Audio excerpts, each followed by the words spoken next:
Boa noite. Um minutinho.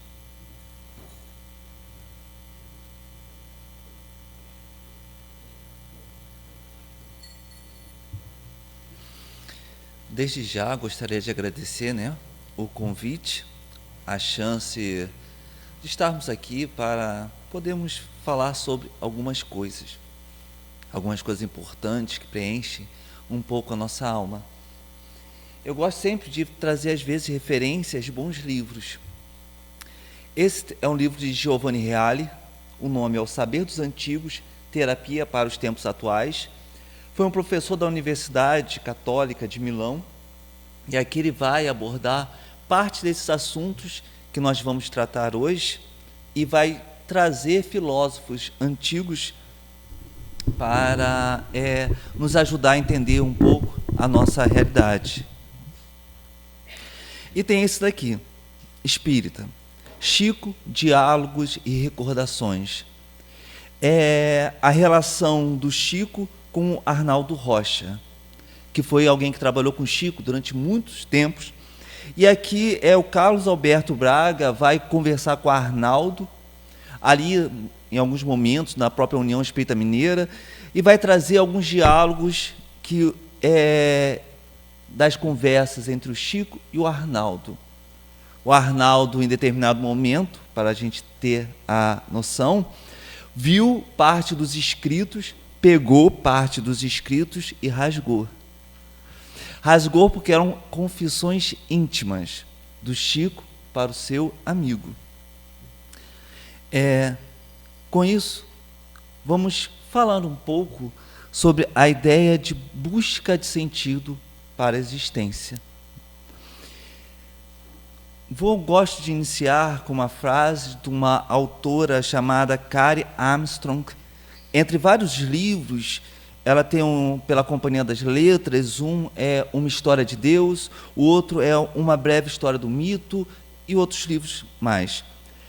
A frase que eu tirei é do livro Uma Breve História do Mito, que fala assim: uma das aspirações essenciais da humanidade é o desejo de estar acima da condição humana. Essa frase é linda. Uma das aspirações essenciais da humanidade é o desejo de estar acima da condição humana. Quando que o homem se tornou homem? O professor da USP, Walter Neves, ele lançou um livro chamado Em Busca do Significado, aonde ele vai tentar trazer a demarcação de quando o homem se tornou homem. Quando o homem pôde ser demarcado com aquilo que o determina. Ele vai falar que o homem não é homem quando se torna bípede. Não é homem quando o seu cérebro é extremamente grande, porque uma baleia tem um cérebro extremamente grande. O homem não é homem somente pelo convívio social, porque abelhas, alguns outros insetos, como formigas, têm um convívio social extremamente complexo. Babuínos, às vezes, formam grupos com mais de 500 elementos no seu grupo. Então, quando o homem se torna homem? O homem se torna homem a partir do momento que começa a impregnar a sua realidade com significado.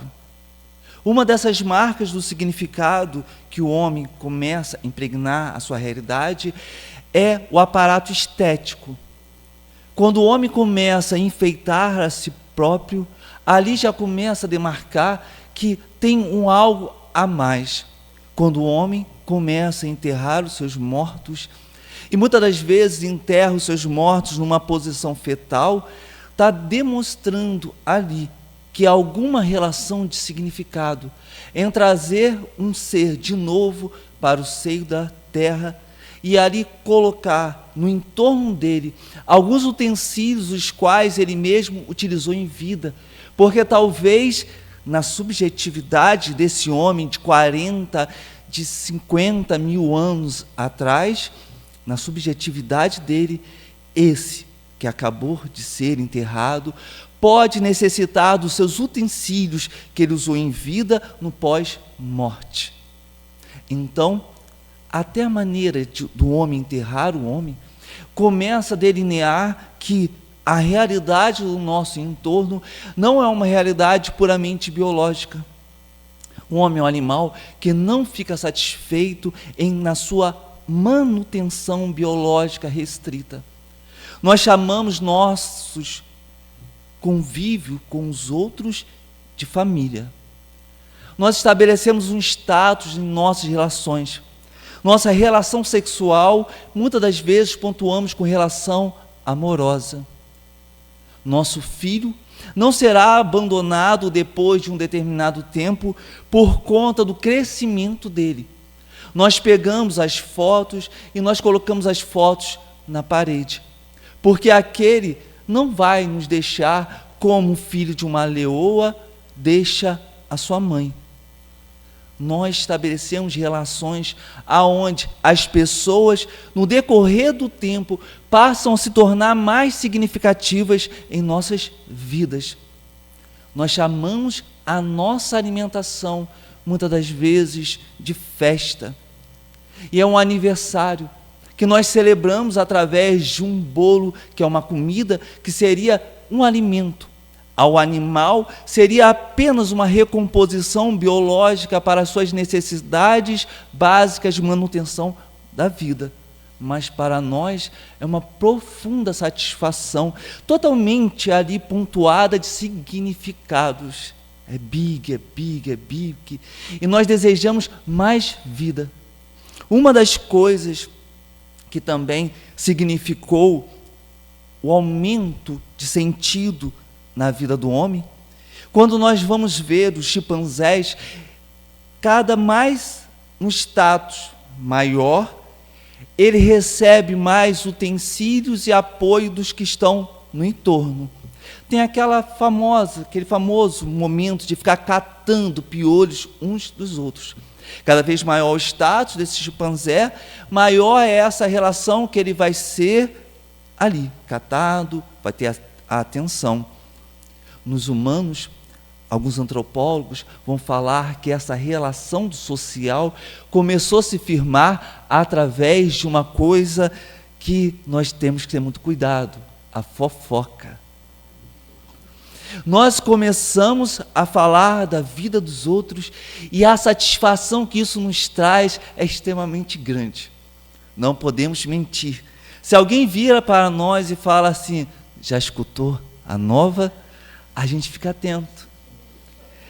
Já pararam para imaginar o quanto John Harley, que vai vir aqui, o quanto a Célia Diniz nos traz satisfações extremamente grandes quando falam da intimidade do Chico? E aquela fofoca básica ao mostrar que o Chico também era pessoa. O movimento espírita não deve santificar as pessoas. O movimento espírita deve olhar para as pessoas nesse intuito de humanizar a nossa trajetória perante algo o qual ainda não sabemos onde vai dar.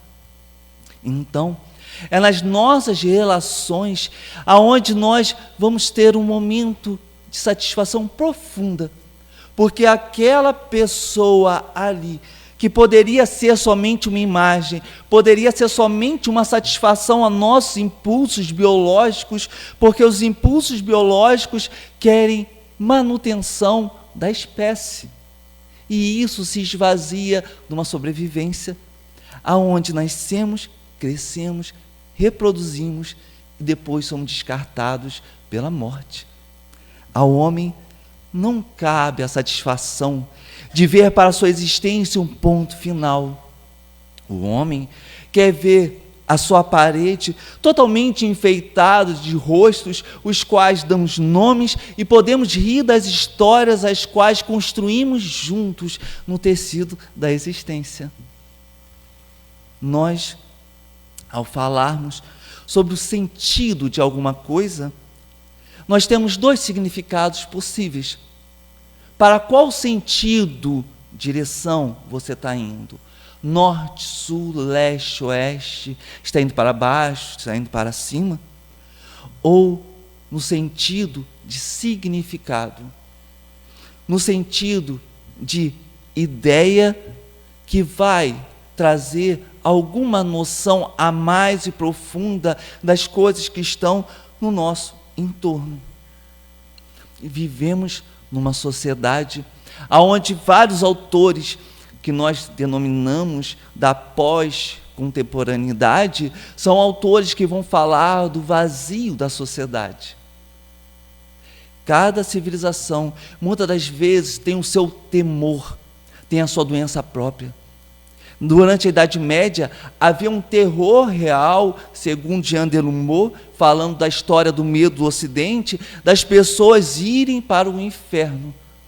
Então as pessoas temiam aquilo. Na época de Freud, havia a histeria, então as pessoas viviam a doença da não manifestação dos seus desejos, e segundo Freud, esses desejos tinham um conteúdo sexual. A nossa época, nós vemos pessoas que estão adoecendo, e muitas dessas doenças estão relacionadas à ausência de um sentido. Com isso, nós temos um autor chamado Byung-Chul Han, que ele vai falar que estamos vivendo numa sociedade do cansaço. É uma sociedade da exigência da performance, aonde a todo momento você tem que fazer parte de algo, você tem que estar atento às informações e você tem que, não mais através de forças externas, é a sua própria mente que exige que você se aprofunde em determinados assuntos. Sua mente exige que você dê conta da realidade. E nós, ao tentarmos dar conta da realidade no movimento rápido, acabamos não tendo profundidade em nada. É uma sociedade da performance, onde nós vemos as pessoas botarem várias imagens na internet. E quando nós tentamos aprofundar o que as pessoas estavam querendo falar com aquilo, a imagem não diz com a realidade. Saímos do ser, muitas das vezes caímos no ter, e agora estamos no parecer. E o parecer é como se fosse uma cidade cenográfica. Parece, tem a sensação de substância, mas quando um vento um pouco mais forte por ali passeia, o cenário vai caindo e nós vamos vendo que aquilo que antes nos encantou é apenas pó diante do desenrolar do tempo. Nessa sociedade da transparência, nessa sociedade do cansaço, da performance, as doenças que vão ser notórias, segundo Byung-Chul Han, é a depressão e o burnout. Por quê? Estamos exigindo de nós próprios. E se o outro bota imagem de felicidade, estamos exigindo uma felicidade, sem percebermos que a tristeza faz parte de uma reconfiguração da nossa alma. Ouço algumas pessoas, inclusive em palestras, falando: não devemos sentir culpa. Infelizmente, dentro da psicologia e da neurociência, a personalidade que não sente culpa é a personalidade do transtorno antissocial, psicopata. Se você não sente culpa, tome cuidado. Você precisa regrar cada vez mais a sua existência. A fala correta é: não necessitamos ficar afundados na culpa. O que se apresenta para nós é um horizonte longínquo, onde se firma a necessidade de andar.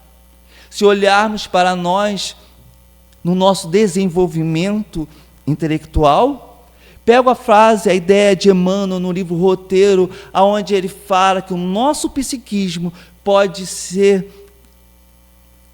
igualar a estarmos num grande continente e nós pegarmos algumas pequenas plantas com a mão e falarmos: eu conheço o continente. Olha a perspectiva.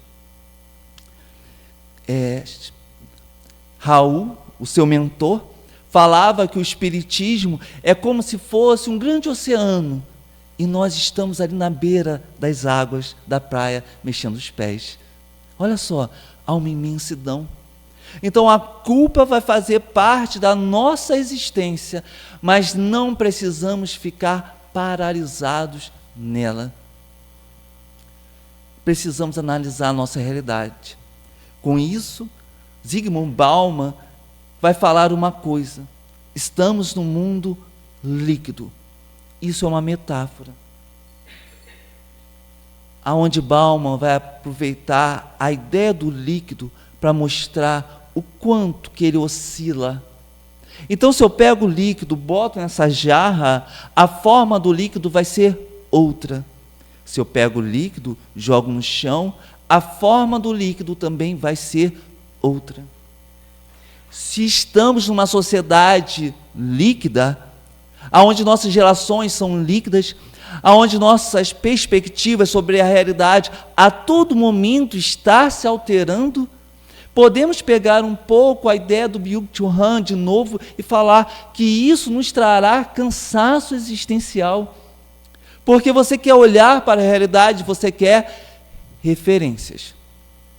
Bauman vai dizer que saímos de um mundo onde as coisas são sólidas, aonde as coisas poderiam ser vistas de forma nítida, e agora estamos no mundo líquido. Com isso nós vamos percebendo que o significado, o sentido antes dado, antes determinado, é um sentido que agora nós olhamos e nós tentamos apalpar, mas a todo instante esse líquido se desfaz em nossas mãos e nós caímos no desespero, na ansiedade, na depressão, de tentar olhar para um norte, uma direção, e não ver, muitas das vezes, saída. Isso se mostra contrário ao que tínhamos na antiguidade. Na antiguidade, o sentido da existência já estava dado anteriormente, muitas das vezes, pela determinação dos deuses, principalmente na Grécia. Na Grécia, nós vamos ter as deusas que representam o destino, são as moiras, Croto, Laquesis e Atropos. Essas seriam aquelas que iriam fiar o destino da vida, iriam medir, e quando chegasse a hora apropriada, iriam cortar o fio da vida. A sua vida estava determinada na mão dos deuses, e dirá que nem Zeus, nem qualquer herói conseguiria fugir daquilo que estava demarcado por essas deuses que representavam o destino. A deusa Tétis, mãe de Aquiles, em determinado momento viu que o filho estava sendo humilhado. Ela vai aos pés de Zeus e pede que Zeus lhe dê a glória para o seu filho Aquiles. E ela ali ajoelhada implora pela glória de Aquiles, e Zeus balança a cabeça afirmando que a glória dele viria numa guerra, e ele se tornaria herói. E através da afirmação de Zeus, o destino, o sentido, o significado da vida de Aquiles estava dado, fechado, através de uma afirmativa de um Deus. Nós teremos as tragédias, aonde na tragédia de Édipo, o rei da cidade de Tebas, Laio, ouve de um oráculo que se ele tivesse um filho, em nome de uma maldição que lhe foi dada, o filho o mataria e dormiria com a mãe, Jocasta. Laio tentou fugir ao máximo das tentações, mas em determinado momento ele dorme com Jocasta e nasce o seu filho. Ele, lembrando do que o oráculo lhe havia falado, ele pega o filho, deixa o filho longe, pede para alguém assassinar o filho. A pessoa impossibilitada ali por intermédio de uma culpa, não deseja matar aquela criança e deixa a criança ali para outros pais. A criança é assumida por pais adotivos, mas quando a criança cresce, Édipo, ele escuta do oráculo mais uma vez: você matará seu pai, irá ter núpcias, irá dormir com sua mãe. Édipo, assustado com a situação, olhando para os seus pais adotivos e achando que eles são os pais biológicos, Édipo foge do seu destino. Mas ao fugir do seu destino, em meio do caminho, encontra Laio. E os dois, numa dissensão, entram em briga e Édipo mata o pai. Caminhando um pouco mais, vê a Esfinge. E ali a Esfinge atordoava a cidade de Tebas. E ele consegue fazer com que a Esfinge vá embora. A cidade de Tebas, sem rei, dá a Édipo o lugar de rei, grato por ter afastado a cidade da Esfinge que devorava os homens. E Édipo, ali naquele instante, casa com a mãe. Édipo tentou fugir do destino dele, mas o sentido da vida de Édipo já estava demarcado. E por já ter o seu sentido da vida demarcado, Édipo ouve do oráculo mais uma vez que ele realizou o destino. Matou o próprio pai e dormiu com a mãe. E a cidade agora estava recebendo o castigo de tudo isso. Para não ver a própria realidade, Édipo vai cego os próprios olhos e não quer olhar para aquilo que os deuses demarcaram para toda a sua existência. Quando nós vamos ver os judeus, Abrão recebe lá uma notificação de Javé, de Deus, falando que eles poderiam estabelecer uma relação, um vínculo, uma aliança. E Abrão estabelece que essa aliança, ele iria obedecer e realizar essa aliança. Então, ele estabelece a aliança e Abrão se torna Abraão. E ali o destino do povo judaico estava estabelecido pela sua história, porque foi uma aliança feita com Deus e esse Deus iria encaminhar o destino do povo judeu. El, que é um dos nomes de Deus que aparece lá na Bíblia, junto a Satanás, que na época não era alguém maligno naquela representação. No livro de Jó, Satanás vê ali Jó temente a Deus. E Satanás vai para experimentar Jó. E ao ir para experimentar Jó, pede a Deus a permissão. E Deus lhe dá a permissão. Naquele instante, os filhos de Jó são mortos, Jó perde tudo. Porque o destino de Jó estava demarcado ali, no que os deuses estavam querendo perceber para olhar para Jó, para ver se Jó era fiel às circunstâncias. É dessa forma que nós estamos entre dois limiares. Na antiguidade, o destino nosso era demarcado. Se você nasceu de determinada forma, era essa forma que você já estaria predestinado desde a sua natureza para morrer. Aristóteles, um dos maiores filósofos da humanidade, chegava a dizer, a questionar se a mulher teria alma. A alma é intelectiva. Porque na antiguidade, quem nasceu escravo já era natural ser escravizado. E a mulher era naturalmente submissa ali na época de Aristóteles.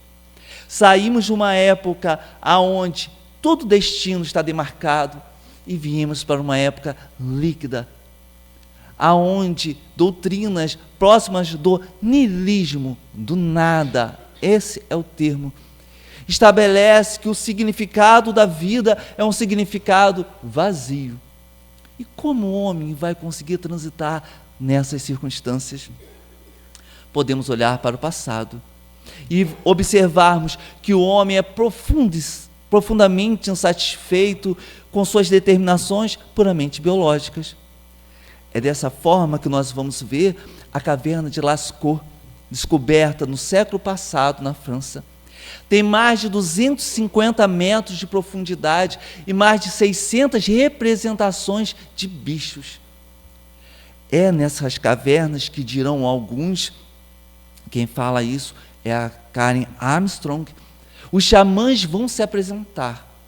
Os xamãs eram aqueles representantes dentro de uma comunidade que entravam em contato com o sobrenatural. A caverna é um símbolo disso. Na caverna de Lascaux, você vai ter várias partes separadas. E parece que tudo isso era feito de propósito, como se fosse uma representação do homem para adentrar em algo cada vez mais profundo. E ele ia se esgueirando, entrando naquele lugar totalmente obscuro. No teto, algumas imagens. E na última e mais dificultosa parte para se adentrar na caverna de Lascaux, você vai ter a imagem do homem-pássaro. É a representação de um xamã com uma cabeça de homem-pássaro, deixando claro que aquilo ali era um lugar sagrado. Era como se o homem tivesse que adentrar no seio da terra, que muitas das vezes era representada como se fosse a figura materna. Uma das principais deusas da antiguidade eram as figuras das mulheres. A deusa de Willendorf eram mulheres robustas, significando, muitas das vezes, a questão de que a mulher tem algo a mais. Ela traz a luz, o parto. E ali os homens adentravam na caverna em busca de um significado mais profundo. Nós não ficamos satisfeitos com qualquer coisa. Com isso, nós temos a história de Orfeu. Orfeu era filho de Apolo com a deusa Calíope, com a ninfa Calíope. Orfeu ganhou do pai uma lira. E Orfeu era o principal músico da antiguidade. Dizem que quando ele começava a dedilhar a sua lira, o vento que soprava forte começava a se paralisar. E as árvores que estavam em torno de Orfeu no bosque se debruçavam para chegar mais próximo de onde a música emanava. As feras, por um instante, paralisavam-se e deixavam a sua comida de lado e iam aos pés de Orfeu para escutar aquela melodia divina. E toda a realidade ganhava um brilho diferenciado através da lira que os dedos de Orfeu tocavam. Orfeu se apaixona por Eurídice. E ao se apaixonar por Eurídice, a relação vai ganhando profundidade que chamam Himeneu para realizar o casamento. No dia do casamento, Himeneu, com as suas tochas, a fuligem que sai das tochas de Himeneu vão nos olhos dos enamorados de Eurídice e Orfeu, e as lágrimas caem. Era mau agouro. O casamento é estabelecido. Ali Eurídice sai com suas amigas ninfas a correr pelo bosque. E quando está a correr pelo bosque, Aristeu, um apicultor, se apresenta. Fica encantado com Eurídice.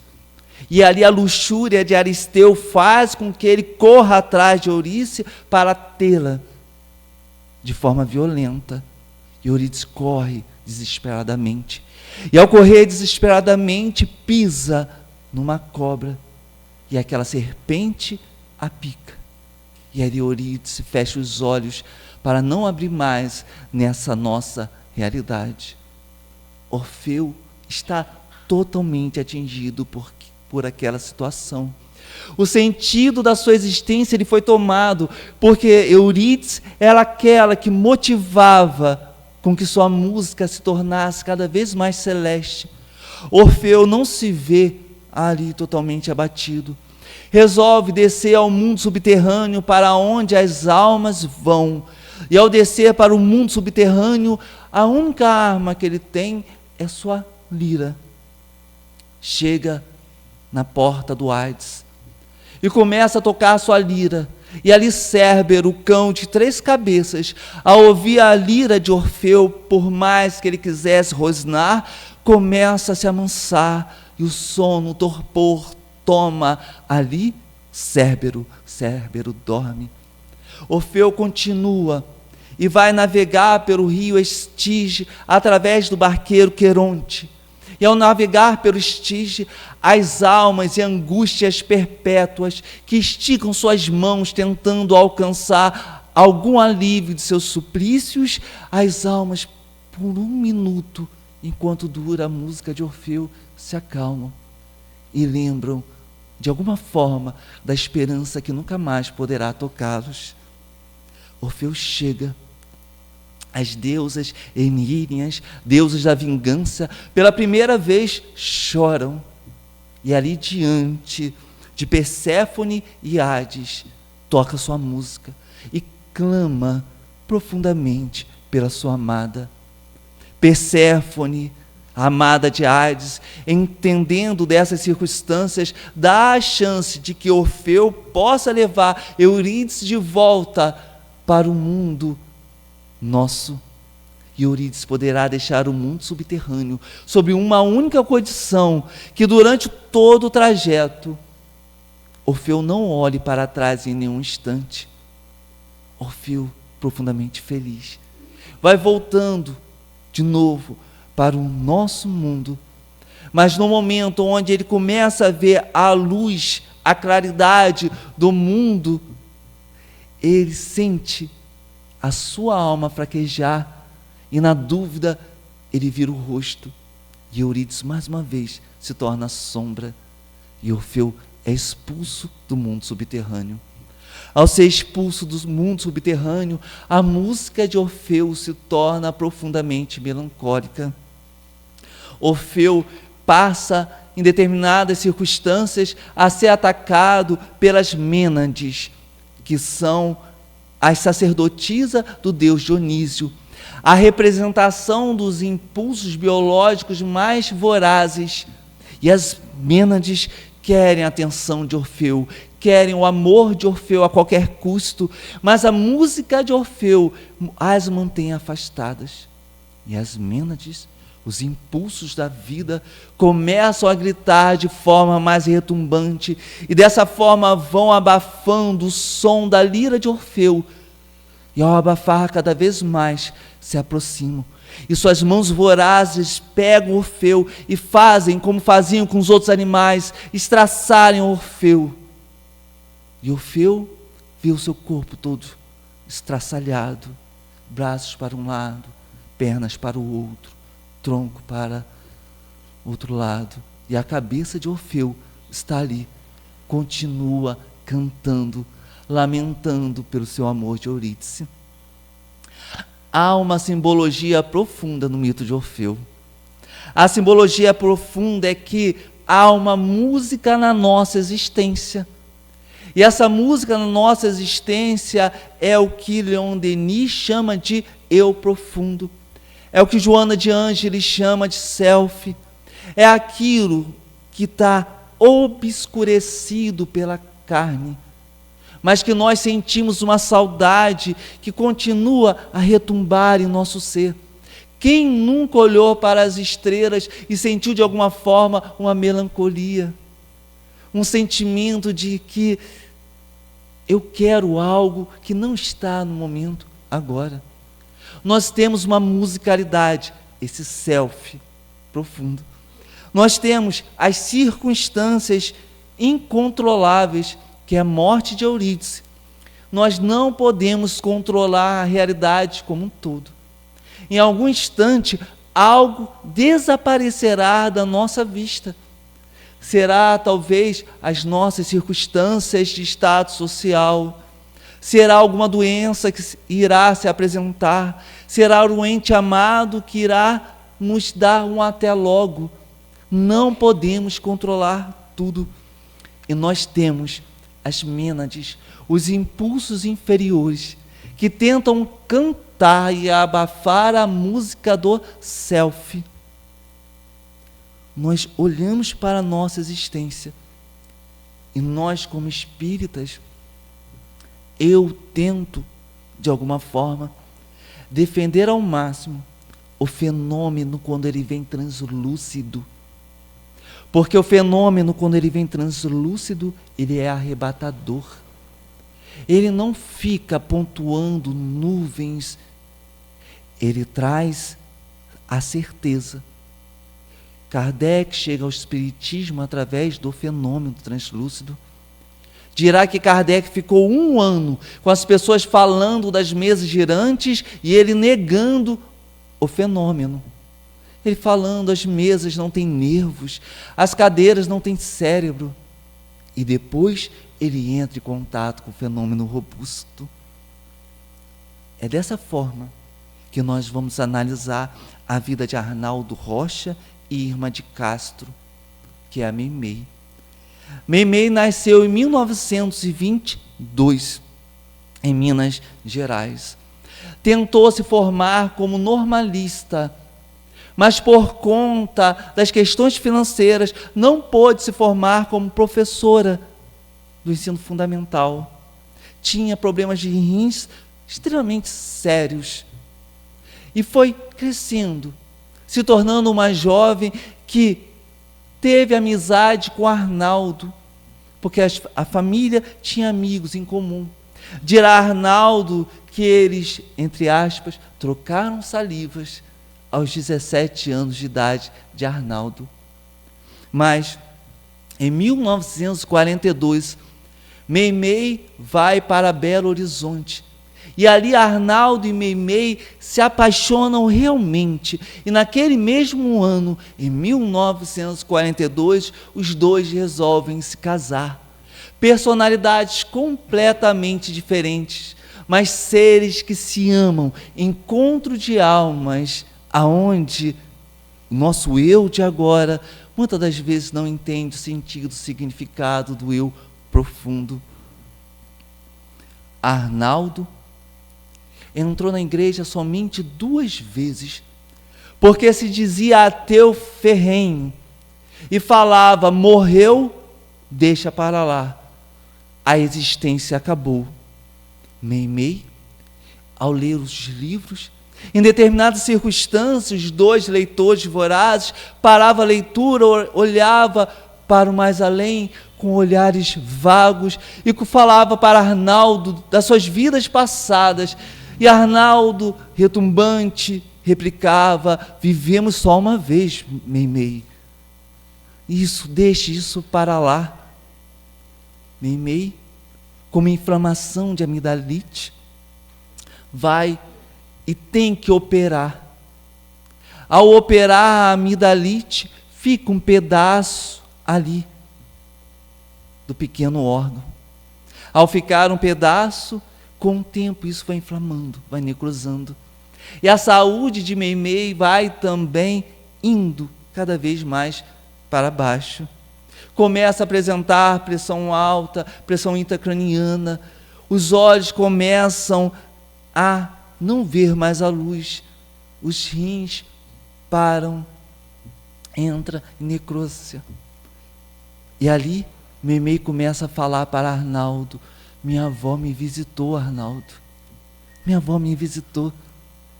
E no dia 30 de setembro de 1946, Arnaldo chega em casa, Meimei está de banhos tomados, linda, o batom está borrado na boca, ela tentou se enfeitar, ficar mais bela. Por que você está tão bela, Meimei? E Meimei era um nome dado íntimo entre eles, que foi tirado de um livro de um autor chinês que significa a noiva bem amada. Era um tratamento íntimo entre o casal. Por que você está tão bela, Meimei? Minha avó me disse, Naldinho, que hoje ela vem me buscar. Deixa disso, nós só vivemos uma vez, Meimei. Lá para as 2h da manhã, no dia 1º de outubro de 1946, Arnaldo vê os seus ouvidos sendo visitados por uma tosse constante. Seus olhos se abrem na noite e, ao olhar para Meimei, ela tosse e o sangue já começa a brotar. Os pulmões romperam e o sangue se faz voraz. E a vida de Meimei parece indo embora através daquela tosse. Arnaldo sai correndo em busca de socorro.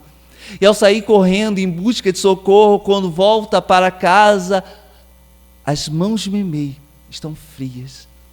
A avó de Meimei tinha vindo buscar Meimei, como ela prometera. Arnaldo vê o seu sentido da existência sendo retirado da sua vida. Ele é ateu. A vida acaba aí, Meimei. Não há nada mais além disso. E quando a vida acaba ali, quando a sua Eurídice lhe é tomada, como ele vai continuar tocando a sua lira? E ele passa a cair numa tristeza profunda.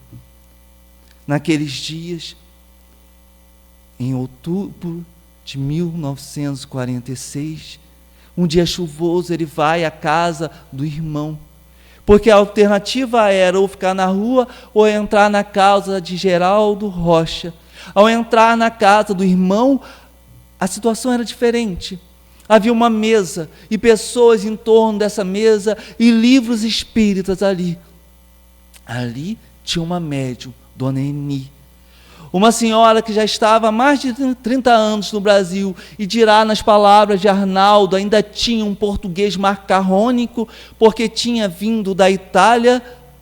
Ele começa a ver o fenômeno se apresentar. A voz, o sotaque daquela senhora deixa de existir. As tosses vêm e parece que aquele espírito está colocando algo para fora. E ela lamenta, porque ele, Naldinho, não vai entender. E ela fica na conversa ali, com o irmão de Arnaldo, com a cunhada de Arnaldo. E Arnaldo, ainda ateu. Mas o fenômeno já começa a se apresentar, corroendo parte da sua alma, te trazendo inquietações boas, porque talvez o ponto final já não é mais um ponto final. Talvez aquela alma que parou de existir está batendo no túmulo, querendo voltar. Em 22 de outubro, Arnaldo está andando pela Avenida Santos Dumont, lá em Minas, em Belo Horizonte. Em determinado momento, ele, truculento, lutador de jiu-jitsu, tromba com um homem. O chapéu desse homem voa, as pastas do homem caem no chão, e ele ali apressado pega a pasta do homem. Quando vai entregar para o homem, suas mãos tremem. Ele fica sem voz, porque olha para aquele homem e reconhece das capas do Cruzeiro, revista de maior circulação da época no Brasil, e aquele homem era Chico Xavier. Chico olha para ele e diz: Naldinho, não era assim que Meimei te chamava? Naldinho, ela está aqui. Ela está feliz porque são 24 janeiros, Naldinho. Não, ela diz, são 24 primaveras de amor. Ela estaria fazendo aniversário hoje, Naldinho. Naldinho, deixa eu ver a foto dela que está na sua carteira. Arnaldo não consegue balbuciar nenhuma palavra. Naquele momento as lágrimas começam a borbulhar. É como se seu self mais profundo tivesse tido conexão com seu self material, grosseiro, e as portas do mais além se abriram. E aquela cabeça de Orfeu que lamentava, chorava, agora pudesse ser reconstituída ao corpo de novo. E o lamento que antes era melancólico, ele poderia escutar a musicalidade da sua existência. E tudo mais não seria apenas um cárcere material circunscrito a nascer, crescer, reproduzir e morrer. Vai, Chico, chama Arnaldo para a casa do irmão, e ali eles ficam 1 hora conversando, Arnaldo e Meimei de novo. O ateu já não é mais ateu. Aquela pessoa que possivelmente olharia para a existência e falaria: minha existência é destituída de sentido, porque Arnaldo só foi saber onde Meimei estava enterrada depois de 40 anos. Olha que alma rocha, firme na sua negação. Agora a sua alma podia voltar a cantar. A questão de Viktor Frankl, no livro Em Busca de Sentido, um judeu que foi jogado num campo de concentração, aonde via as pessoas terem suas marcas, sua personalidade ser deixada para trás, porque os cabelos eram raspados, e em meio a uma sinfonia sinistra, eram jogados para viver ou para morrer. Aqueles que eram levados pela morte, depois viravam fuligem, porque ali havia fornos de cremação. E outros judeus percebiam aquela fuligem caindo sobre eles. Os judeus viravam números. E Viktor Frankl, em meio ao campo de concentração de Auschwitz, ele sai dali e escreve um livro Em Busca de Sentido, para afirmar que a problemática da vida não é a ausência de um sentido. A problemática da vida é que o sentido profundo dela não pode ser entendido de forma total pela nossa razão circunscrita. Quando Chico vira para Arnaldo e fala, Naldinho, não conhecia, Meimei está aqui, nome íntimo do casal. 24 de janeiro, aniversário de Meimei, deixa eu ver a foto. O fenômeno translúcido. Não há resistência, não há rocha que se mantém intacta, a rocha quebra. E nós sentimos uma satisfação profunda ao entender que, por mais que não possamos compreender o significado total da vida, nós já podemos olhar para um horizonte e supor com uma firmeza robusta de que nós não ficaremos estagnados no horizonte. A nossa história, mesmo que os outros não vejam depois da nossa partida, assim como os navios somem no horizonte, a nossa história estará nos visitando, nos rodeando em algum lugar. Obrigado pela atenção, gente.